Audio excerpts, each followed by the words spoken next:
Oi, so goed. Alles sê luiperd is lekker. Ja, Gemsbok, Wildebees, kudu, dakabagari ko. Gaan nie so goed nou. Maak het morgen niet zo goed nou. Maak het niet dam niet zo goed nou. Nou zo goed nou.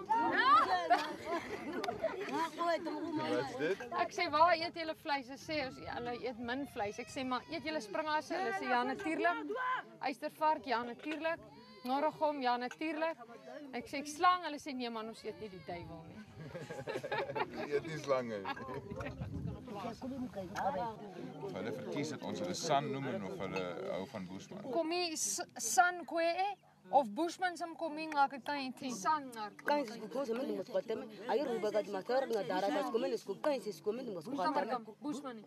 Bushman as jy vir ons Bushman sê ons is narrow mense dit is alles aanvaarbaar ons is nie sensitiewe mense nie. Ja, hulle sê dis asof jy ander mense 'n probleem het daarmee. Ons self hy sê dit is nie wat jy iemand noem nie. Sy sê dit is hoe jy iemand behandel wat iemand spesiaal laat voel. Dit maak nie saak of jy San, Bushman, Masaru nie, dit is hoe jou gedrag teenoor daai persoon was. Hoe jou houding is. Hulle mag dalk arm wees in ons terme, maar hulle is trotse mense en baie gasvry. Dis cement. Dis cement. Cement? Ja, die Bushman is cement wat hierdie. Kom hier. Wag, ek wag hier goed. Maar ik goed wat eerst is. Nou krijg je zo wat niet wat inzet. Kom nou. Ik sta nu zo. Oh, is het beetje donker? Alles donker. Huh? Dit is een huis wat die huis was. Dit is een huis? Ja.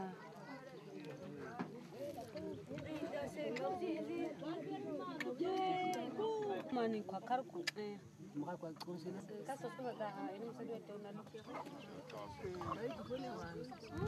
As jy nou so om jou kyk, sal jy sien al die mense is of baie oud of kindertjies is baie jonk. Daar's so een of twee ma's wat na die kindertjies kyk, en die oumas en die oupas.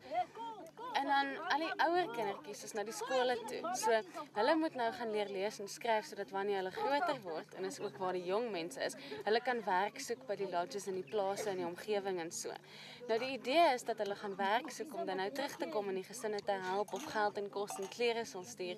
En sommige van die gesinne doen, maar ander doen nie. Maar die mense hier, hulle sê hulle bly lekker of hulle nou help of nie. Nee, gaan we kyk hoe dit dan. Hierdie ene sê sy sê haar kinders help haar nie. Die een langs haar sê my sleg kinders help my ook nie. Die een reg sê myne help my maar hulle vat lank voor hulle kom. Wel gaat ook gaan ze in goos in Chicago dan ook kwasa. Wel kwat die kan kwem die kan. Sy sê my man is dood en baie van my kinders is ongelukkig dood, maar die wat ek het kyk na my. Kasi ko pas is. Wana ji ko wenges. Hulle sê die meisiekinders bly by ons.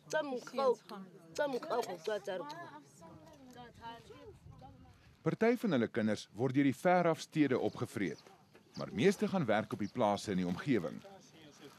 En terwyl die son water trek, wonder ek op pad terug hoeveel van hulle veldkennis nog bestaan. Maar dis volgende week se storie. Net hierna is Quentin gereed met nog van julle kykerbydraes.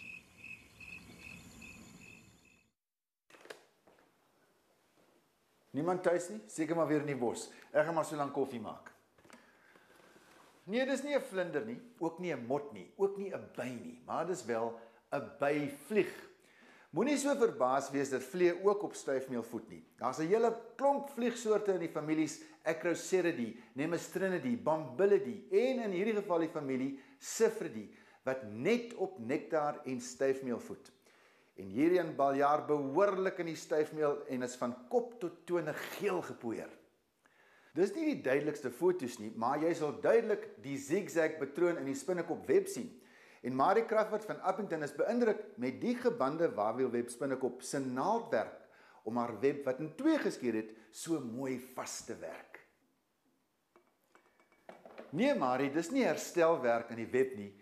Dit is doelbewus deel van die ontwerp daarvan. En ek het 2 ander foto's om die stabilimentum te wys. Deur Trudy Rousseau in haar tuin in Bellville gefotografeer.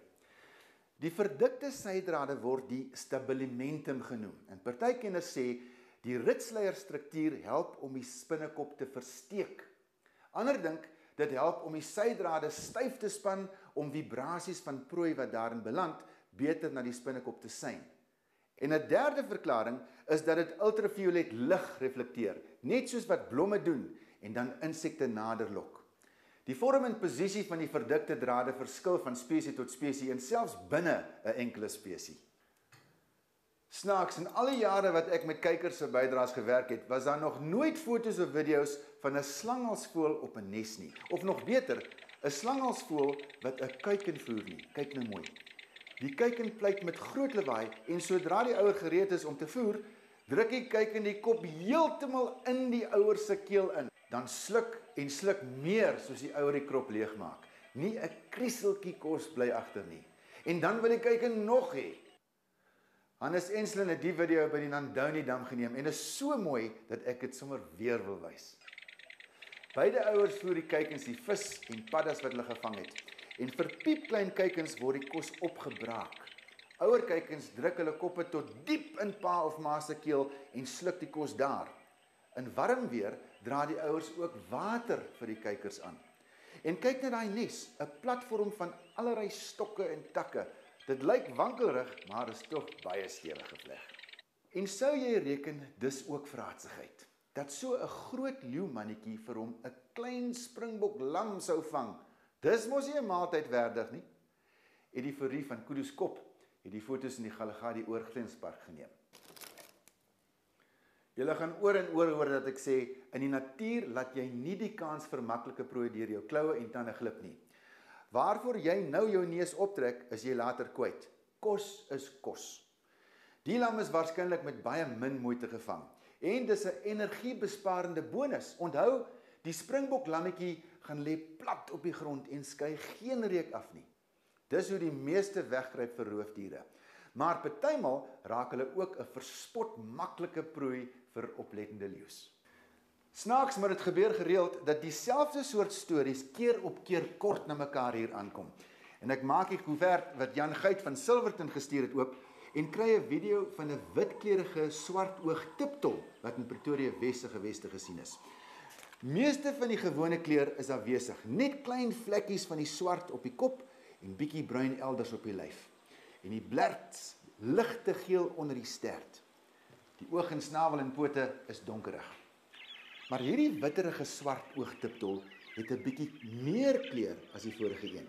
Dit is deur Johan Vermeulen van Hector Spruit naby Komati Poort gesien. Die kop het meer bruin, maar die lyf is steeds meestal wit. Voor ek verduidelik, kyk ook na die tweede voël wat Johan gevideo het en wat ook abnormale kleure het. 'n Bosveld visvanger sonder sy blou baadjie. Die kop en lyf is amper 100% wit. En hierdie Bosveld visvanger is beslis die beste voorbeeld wat ek ooit nog gesien het van leucisme. Nie albinisme nie, leucisme. Albinisme is die totale afwesigheid van kleur en leucisme is die gedeeltelike afwesigheid van kleur met die behoud van donker pigment in die oë, snavels en pote. Dit is 'n resessiewe geen wat leucisme na vore bring. Oor die jare heen het ek ook al baie voorbeelde van leucisme by voëls en diere gesien. In alle gevalle was hulle heel tuis by ander van hulle soort. Die ander kleurafwyking word genoem melanisme en dit is wanneer die kleur baie meer as gewoonlik bruin tot roesrooi is. Dalk het een van julle foto's of video's van so iets. Stuur dit aan, dan wys ek dit. Onthou jy nog die storie van so 'n paar weke gelede? 2 groot glansspreeus het mekaar behoorlik getakel. Dit was pik en skop en kap en klou en alles gepaard gaande met groot lawaai. En hier's 2 brilwewers wat wys hoe hulle appel swaai. Die vere waai behoorlik. Lonna Rautenbach van Toensie het die 2 op die grond aan stoei en beklei gekry. Nou oor wat beklei hulle?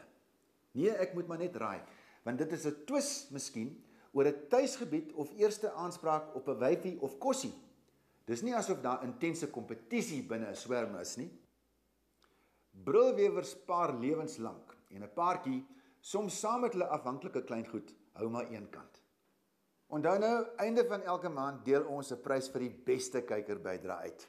Canvas & Tent se Commander boutent van 3 by 3 meter met 'n groot tafel en 2 lekker stoele. Al die maandwenners kwalifiseer vir die ekstra groot pryse. Canvas & Tent gee omtrent 'n hele kamp weg met tent en beddens en slaapsakke en nog wat. Plus 3 aande se verblyf vir 2 by die Springbok kamp by Ladysmith. En daar's daai kamera wat dag of nag kan tydsverloop afneem by 'n watergat of sommer daar in jou tuin. 'n Ander prys is die spoghorlosie uit Kalahari klip gemaak, eksklusief vir projek Aardwolf. Op ons webwerf is al die besonderhede oor die formaat van die bydraes wat ons kan benut en watter inligting ons daarmee saam benodig. Totsiens.